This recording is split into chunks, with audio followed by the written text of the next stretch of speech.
हम सभी जानते हैं कि जो पैदा हुआ है उसका अंत निश्चित है, लेकिन क्या आपने कभी सोचा है कि इस पूरे ब्रह्मांड यूनिवर्स का अंत कब होगा? विज्ञान, जिसे बिग क्रंच या हीट डेथ कहता है, हमारे हिंदू पुराणों में उसकी गणना हजारों साल पहले ही कर दी गई थी।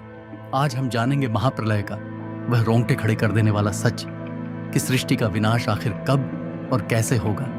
ज्यादातर लोगों को लगता है कि कलयुग के अंत में जब भगवान विष्णु कल की अवतार लेंगे तब सृष्टि खत्म हो जाएगी, लेकिन पुराणों के अनुसार ऐसा नहीं है। कल की अवतार सिर्फ पापियों का नाश करके दोबारा सतयुग की स्थापना करेंगे। यह ब्रह्मांड का अंत नहीं, बल्कि सिर्फ एक युग चक्र, युगा साइकिल का बदलाव है। असली विनाश, जिसे प्रलय कहा जाता है, वह कुछ और ही है। सृष्टि के असली विनाश को समझने के लिए हमें ब्रह्मा जी के समय को समझना होगा।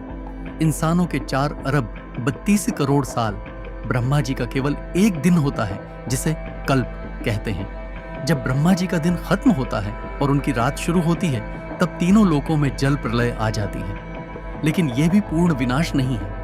पूर्ण विनाश तब होता है जब ब्रह्मा जी की आयु पूरी हो जाती है। विष्णु पुराण और शिव पुराण के अनुसार ब्रह्मा जी की आयु 100 दिव्य वर्ष है। जब उनके 100 वर्ष पूरे हो जाते हैं, तब शुरू होती है प्राकृतिक प्रलय या महाप्रलय। यह वह समय है जब पूरे ब्रह्मांड का सेल्फ डिस्ट्रक्ट मोड ऑन हो जाता है। इस महाविनाश की शुरुआत सबसे पहले एक भयंकर सूखे से होती है।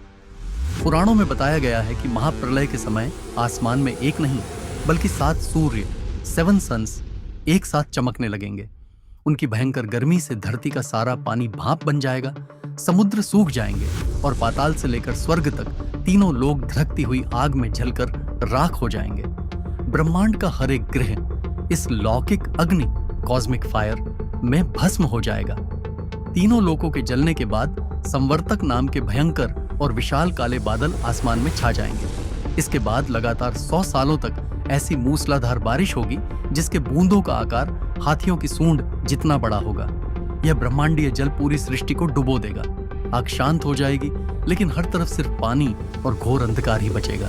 जब सब कुछ जलमग्न हो जाएगा, तब देवों के देव महादेव अपने सबसे भयंकर महाकाल रूप में प्रलय तांडव करेंगे। उनके तीसरे नेत्र की ज्वाला से बचे हुए पंचतत्व पृथ्वी, जल, अग्नि, वायु और आकाश भी नष्ट होकर शून्यता, वॉइड में समा जाएंगे।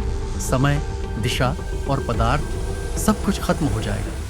अंत में सिर्फ एक ही चीज बचेगी, असीम अंधकार और वह अनंत ब्रह्मांडीय जल। उस जल में विशाल शेषनाग पर भगवान नारायण योग निद्रा में लीन रहेंगे। करोड़ों सालों तक यही शून्यता रहेगी, जब तक कि भगवान विष्णु की नाभि से एक नया कमल न खिले, एक नए ब्रह्मा का जन्म न हो और एक नई सृष्टि की शुरुआत न हो।